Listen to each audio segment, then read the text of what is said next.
साथियों, आप सभी का एक बार पुनः स्वागत करते हैं आपके अपने YouTube प्लेटफॉर्म संध्या कंप्यूटर क्लासेज पर। मेरे प्यारे विद्यार्थियों, आरएसएटी एग्जाम 7 मई यानी मात्र आपके समक्ष मात्र 3 से 4 दिन का समय शेष है। आप सभी से फ्रेंड्स आग्रह है कि आप ज़्यादा से ज़्यादा अभी अपने तैयारी के अंदर लग जाइए, क्योंकि आने वाले एग्जाम के अंदर इस मॉडल पेपर से और भी अन्य मॉडल पेपर जो आपके समक्ष फेस किए गए हैं उनसे 100% क्वेश्चंस आपके बनेंगे।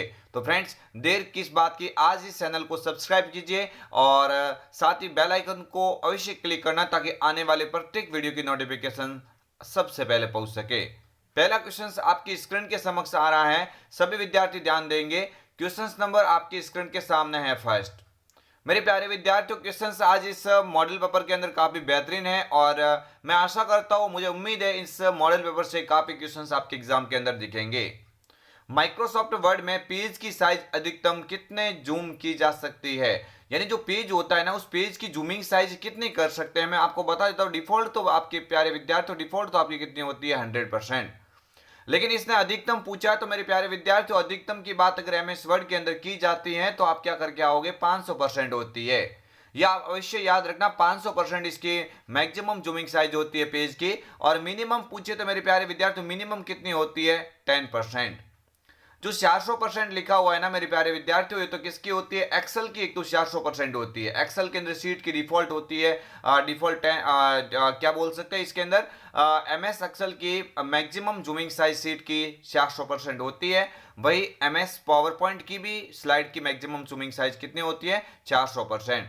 तो यहां से आपके एग्जाम में क्वेश्चंस बिल्कुल बन सकता है कि एमएस वर्ड की तो 500 होती है, जबकि एमएस पावर पॉइंट और एमएस एक्सेल की कितनी होती है, 400%। 100% इसकी डिफॉल्ट साइज होती है, आप अवश्य याद रखना। नेक्स्ट क्वेश्चन आप सभी की स्क्रीन के सामने। जी हाँ मेरे प्यारे विद्यार्थियों, क्वेश्चन आपकी स्क्रीन के सामने है। चयनित आइटम को पेस्ट करने हेतु किस शॉर्टकट कीज का उपयोग किया जाता है। मेरे प्यारे विद्यार्थियों, जब भी आपके एग्जाम में क्वेश्चन बनता है, निश्चित ही बन सकता है कि चयनित आइटम्स जिसको हमने इसको चयनित किया हुआ, सिलेक्ट किया हुआ है, उसको पेस्ट करने की शॉर्टकट कीज मेरे प्यारे विद्यार्थियों क्या हो जाएगी, कंट्रोल के साथ में वी होती है। यानी पेस्ट की शॉर्टकट कीज क्या होती है, कंट्रोल के साथ में वी होती है। और विकल्प ये बी ऑप्शन पे लिखा हुआ है। ये कंट्रोल सी तो मेरे प्यारे विद्यार्थियों किसकी होती है, कॉपी की होती है। जबकि कंट्रोल क्यू ये इंक्रीज और डिक्रीज इंडेंट के अंदर काम आती है। मेरे प्यारे विद्यार्थियों इंपॉर्टेंट क्वेश्चन है, इसलिए याद रख लेना। नेक्स्ट बढ़ेंगे आगे वाले क्वेश्चंस की ओर। काफी बेहतरीन क्वेश्चंस है आपके एग्जाम के अंदर, निश्चित ये कई बार एग्जाम में दिखने वाला है। और अब की बार मुझे आशा है कि क्वेश्चंस आपके एग्जाम के अंदर टफ लेवल का भी बनता है, तो यहाँ पे इस क्वेश्चंस की कह सकते हैं आने की पूरी संभावना। वह कौन सा चार्ट का प्रकार है जो व्यक्तिगत और समूह के परिणामों के बीच रिश्ते को दिखाने के लिए इस्तेमाल किया जाता है। अच्छा क्वेश्चन है, आप सभी लोग याद रखिएगा। मोस्ट इंपोर्टेंट क्वेश्चंस कह सकता हूं, अगर लेवल के क्वेश्चंस भी बनते हैं तो इनसे बाहर जाने की कोई भी संभावना वहां पे पैदा नहीं होती है। यानी चार्ट का निश्चित ही क्वेश्चंस बनता है आपके एग्जाम में। वह कौन सा चार्ट है इसमें से जो व्यक्तिगत और समूह के परिणामों के बीच रिलेशन को दिखाने का कार्य करता है या इस्तेमाल किया जाता है। तो जब व्यक्तिगत समूह और रिलेशन को दिखाने की बात आपके एग्जाम में कभी हो जाती है तो आप राडार चार्ट करके आ जाना, निश्चित ही आपके एग्जाम के लिए इंपॉर्टेंट है। यहां पे ऑप्शन बी विकल्प जो लिखा हुआ है ना, ये इसका करेक्ट आंसर हो जाएगा। नेक्स्ट बढ़ेंगे आगे वाले क्वेश्चंस की ओर। निम्नलिखित में से वह कौन सा चार्ट का प्रकार है जो दो बदलते वेरिएबल से उत्पन्न उच्च और निम्न बिंदुओं को इंगित करने के लिए इस्तेमाल किया जाता है। अच्छा क्वेश्चन है मेरे प्यारे विद्यार्थियों, निम्नलिखित में से वह कौन सा चार्ट का प्रकार है जो दो बदलते वेरिएबल से उत्पन्न उच्च और निम्न बिंदुओं को इंगित करने के लिए इस्तेमाल किया जाता है। Line chart, pie chart, surface chart या डेफिनेट चार्ट। तो आपको याद रखना है मेरे प्यारे विद्यार्थी, अब सरफेस बिल्कुल करेक्ट आंसर बन जाता है। नेक्स्ट आगे वाला क्वेश्चन आपके स्क्रीन के सामने है। वह चार्ट जो वैज्ञानिक डेटा जैसे तापमान में परिवर्तन को दिखाने के लिए इस्तेमाल लिया जाता है। मेरे प्यारे विद्यार्थियों, तापमान में परिवर्तन को दिखाने की जब बात होती है या जो शेयर मार्केट में इसकी बात होती है, तो ये दोनों तरह से क्वेश्चन बनता है। तो आप क्या करके आ जाना, यहाँ पे स्टॉक चार्ट करके आ जाना। निश्चित ही आपके एग्जाम के अंदर अच्छा क्वेश्चन है कि वैज्ञानिक डेटा जैसे तापमान में परिवर्तन वगैरह होता है ना, या फिर स्टॉक मार्केट का जो कार्य जो दिखाया जाता है ना, वो स्टॉक चार्ट के द्वारा किया जाता है। आगे वाला क्वेश्चन है कि समय के साथ परिवर्तन एवं परिवर्तन के योग दोनों को बताने का कार्य करता है। अच्छा क्वेश्चन है, अति महत्वपूर्ण क्वेश्चन है कि समय के साथ परिवर्तन एवं परिवर्तनों के योग दोनों को बताने की बात एग्जाम में हो जाती है, तो मेरे प्यारे विद्यार्थियों कौन सा करके आ जाना, एरिया चार्ट यहाँ पे बिल्कुल करेक्ट आंसर बन जाएगा। जब ऐसा क्वेश्चन बनता है कि समय के साथ परिवर्तन एवं परिवर्तन के योग दोनों को बताने की बात होती है, तो एरिया चार्ट आप बिल्कुल वहां पे करेक्ट आंसर बन जाता है। वह कौन सा चार्ट का प्रकार है जो समय के साथ बढ़ते हुए रुझान को दिखाने के लिए कार्य करता है। मेरे प्यारे विद्यार्थियों अच्छा क्वेश्चन है, आपके एग्जाम की दृष्टि से काफी महत्वपूर्ण क्वेश्चन है। ऐसा कौन सा इसमें से चार्ट है जो समय के बढ़ते हुए रुझान को दिखाने का कार्य करता है। तो मेरे प्यारे विद्यार्थियों जब समय के बढ़ते हुए रुझान को बताने की बात हो जाती है ना, तो लाइन चार्ट बिल्कुल आपका करेक्ट आंसर हो जाता है।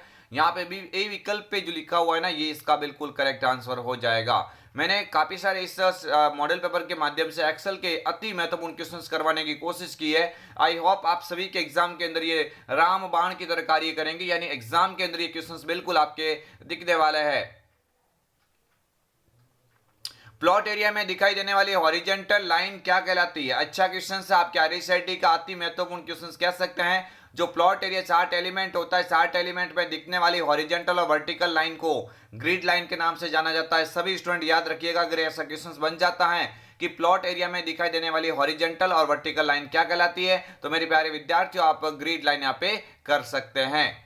आगे वाला क्वेश्चन है आपकी स्क्रीन के सामने। मैं सभी से रिक्वेस्ट करूंगा कि अगर आप इस प्लेटफॉर्म पर नए हैं तो चैनल को अवश्य सब्सक्राइब करें, साथ ही बेल आइकन को अवश्य क्लिक करें ताकि आने वाले प्रत्येक वीडियो की नोटिफिकेशन आप सभी तक सबसे पहले पहुंच सके। अच्छा क्वेश्चन है, डेटा पॉइंट की वास्तविक वैल्यू क्या कहलाती है। मोस्ट इंपोर्टेंट क्वेश्चन है आपके एग्जाम की दृष्टि से, अति महत्वपूर्ण कह सकते हैं। क्वेश्चन आपके एग्जाम के अंदर बिल्कुल बन सकता है कि डेटा पॉइंट होता है, डेटा पॉइंट की वास्तविक वैल्यू क्या कहलाती है। मेरे प्यारे विद्यार्थियों ये क्वेश्चन बनता है तो डेटा लेबल्स करके आ जाना, बिल्कुल आपका करेक्ट आंसर बन जाएगा। डेटा पॉइंट की वास्तविक वैल्यू डेटा लेबल्स के नाम से जानी जाती है। नेक्स्ट बढ़ेंगे आगे वाले क्वेश्चंस की ओर। चार्ट पर प्रत्येक डेटा सीरीज, मेरे प्यारे विद्यार्थियों अच्छा क्वेश्चन है, आप ध्यान से समझना इस क्वेश्चन को। चार्ट पर प्रत्येक सीरीज किस कलर में प्रदर्शित करनी होगी, ये कौन तय करता है। मेरे प्यारे विद्यार्थियों चार्ट एलिमेंट होता है, उसमें प्रत्येक सीरीज को अलग अलग कलर से दिखाने का कार्य कौन करता है। मेरे प्यारे विद्यार्थियों अच्छा क्वेश्चन है, अच्छा क्वेश्चन है, यहाँ पे लिजेंड की बात हो रही है। ऑप्शन से सी विकल्प पे लिखा हुआ लिजेंड, यानी अलग अलग फील्ड को किस अलग अलग कलर से दिखाना है, ये कार्य कौन करेगा, लिजेंड का कार्य होता है। मैंने एक भी क्वेश्चन माइक्रोसॉफ्ट एक्सेल का ऐसा नहीं रखा है पीछे जो आपके एग्जाम के अंदर आ सके, यानी सभी क्वेश्चंस को बेहतरीन तरीके से इस मॉडल पेपर के अंदर डालने की कोशिश की है। यानी ये क्वेश्चंस आपके लिए अच्छा फ्रेंड्स साबित होगा एग्जाम के लिए। आप इन क्वेश्चंस को थोड़ा एग्जाम से पहले नहीं हो तो 2 बार रिवाइज कर लेना इन क्वेश्चंस को, क्योंकि क्वेश्चंस का लेवल काफी बेहतरीन है और एग्जाम के लिए काफी इंपॉर्टेंट है। तालिका के पहले कॉलम में मूल्य और दूसरे कॉलम में उसी को मान को देता है। अच्छा क्वेश्चन है, तालिका होती है, उस तालिका के पहले कॉलम में तो उसके मूल्य को देता है और दूसरे कॉलम में उसी के मान को बताता है, मतलब बात वी लुकअप की हो रही है। अच्छा क्वेश्चन है, बात किसकी हो रही है, वी लुकअप की यहाँ पे बात हो रही है। लोअर का मतलब तो होता है कि एक नीचे की ओर दर्शाना, राउंड का मतलब होता है पूर्णांक के रूप में दर्शाता है, और ट्रिम का मतलब होता है कि शुरुआत और अंत के बीच का रिक्त स्थान जो होता है ना, उसको हटाने के लिए ट्रिम का उपयोग किया जाता है। बट अभी तो आप याद रख लेना, इसका करेक्ट आंसर क्या हो जाएगा, वी लुकअप हो जाएगा। नेक्स्ट बढ़ेंगे आगे वाले क्वेश्चंस की ओर। एक्सेल में दी गई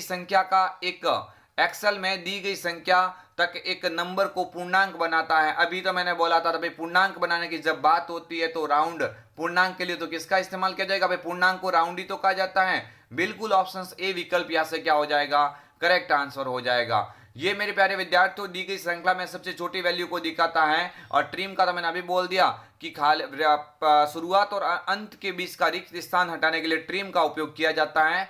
आप सभी से रिक्वेस्ट है कि आप इस चैनल को सब्सक्राइब अवश्य कीजिए और इस वीडियो को शेयर ज्यादा मात्रा में कीजिए, ताकि प्रत्येक वीडियो तक इस तरह के क्वेश्चंस में शेयर करने की कोशिश करूंगा। आप सभी लोगों के लिए एग्जाम के अंदर ये काफी अच्छा बेहतरीन साबित होगा। क्वेश्चन नंबर आपके सामने है 13।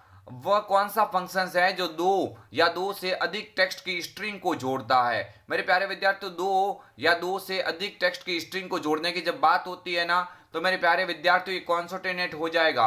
अच्छा विकल्प है, मैंने सभी कॉलम चार्ट से लगा के मैंने सभी ऑप्शंस के रूप में, चाहे लीजेंड की बात करें, ग्रिड लाइन की बात करें, सभी प्रकार के फॉर्मूलेस को इस मॉडल पेपर के अंदर मैंने सॉल्व करवाने की कोशिश की है। आई होप आप सभी को ये क्वेश्चंस थोड़ा अच्छे समझ में आ रहा होगा, और क्वेश्चंस थोड़ा 2 बार रिपीट अवश्य करना, क्वेश्चंस काफी महत्वपूर्ण है एक्सेल के।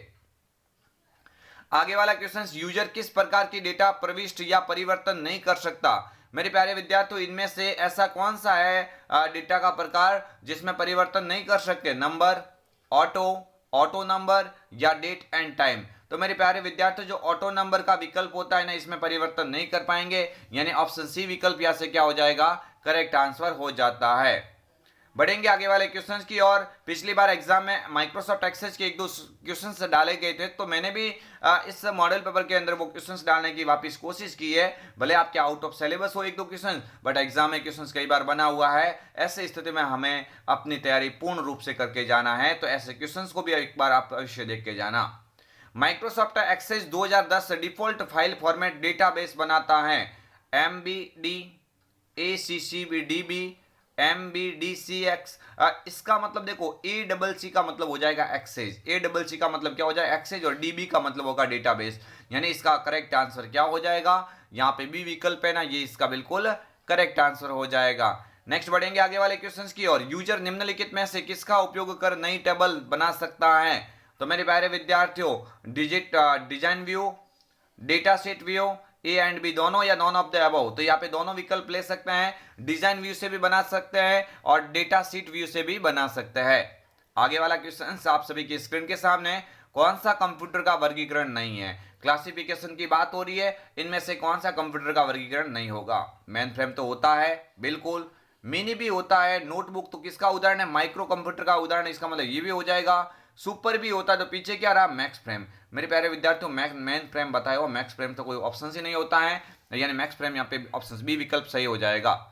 आगे वाला क्वेश्चन देखते हैं। एक आउटपुट डिवाइस का एक उदाहरण है। मेरे प्यारे विद्यार्थियों, इनमें से कौन सा एक आउटपुट डिवाइस है? स्कैनर तो इनपुट होता है, सॉफ्टवेयर नहीं, टैब भी इनपुट होता है, तो इसका मतलब प्लॉटर होता है ना। ये प्लॉटर तो किसका उदाहरण है? आउटपुट का उदाहरण होता है। यहाँ पे बी विकल्प इसका क्या हो जाएगा? करेक्ट आंसर हो जाएगा। आगे बढ़ते हैं आगे वाले क्वेश्चंस की और।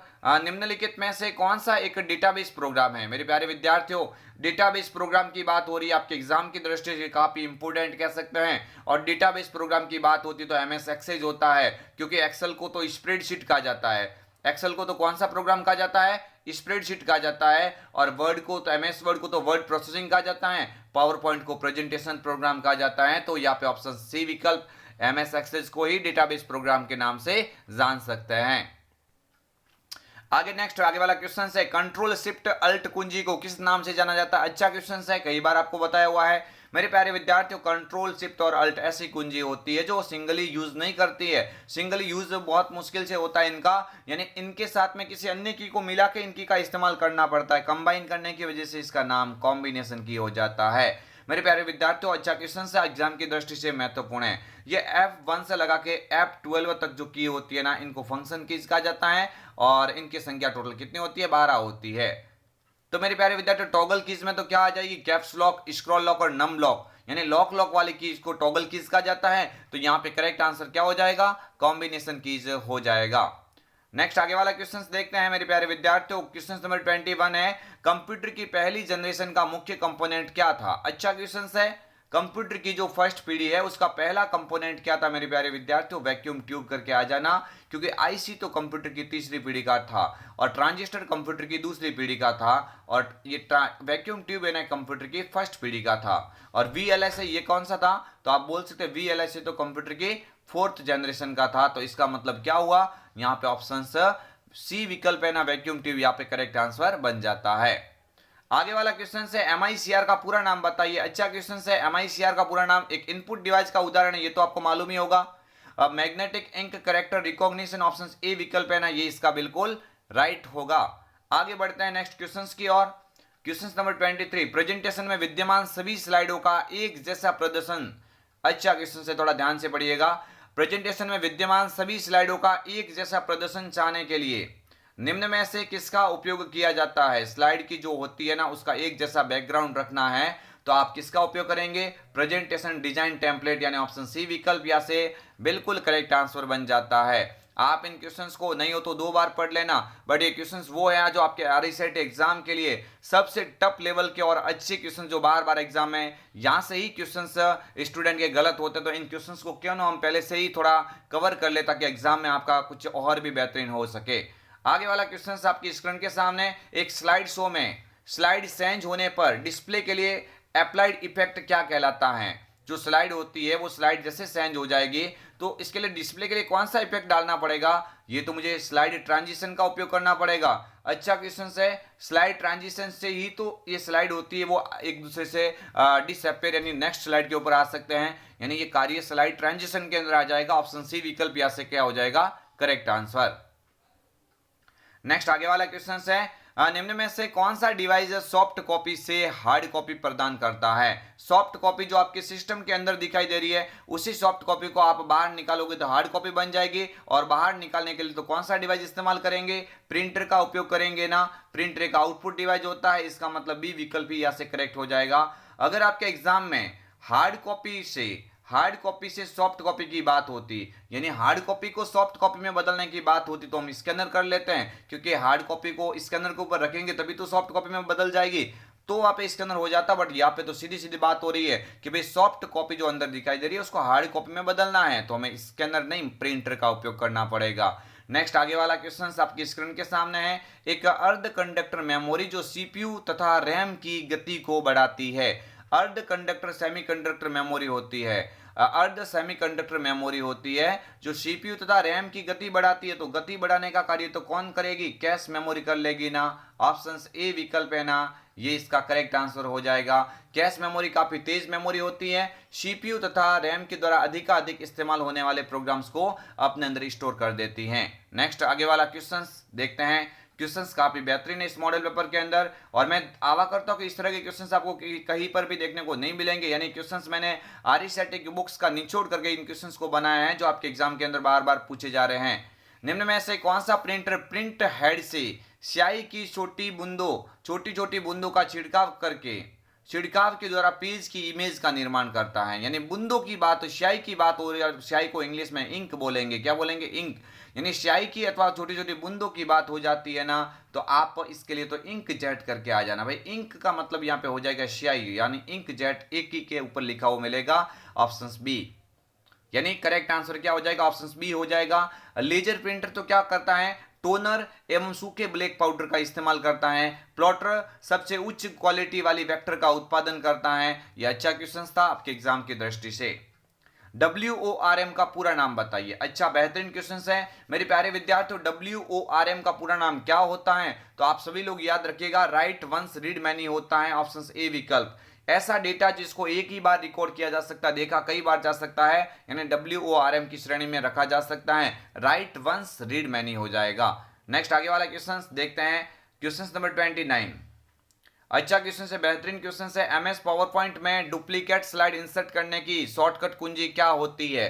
आप ये स्लाइड होती है, एक स्लाइड आपके सामने डिफॉल्ट दिखाई देती है, अगर आप ऐसे की ऐसी स्लाइड आप और बनाना चाहते हैं, मतलब डुप्लीकेट स्लाइड बनाना चाहते हैं, तो कंट्रोल डी का उपयोग करेंगे। किसका, कंट्रोल डी का उपयोग करेंगे। जबकि MS वर्ड के अंदर कंट्रोल डी का मतलब होता है फॉन्ट डायलॉग बॉक्स को ओपन करना।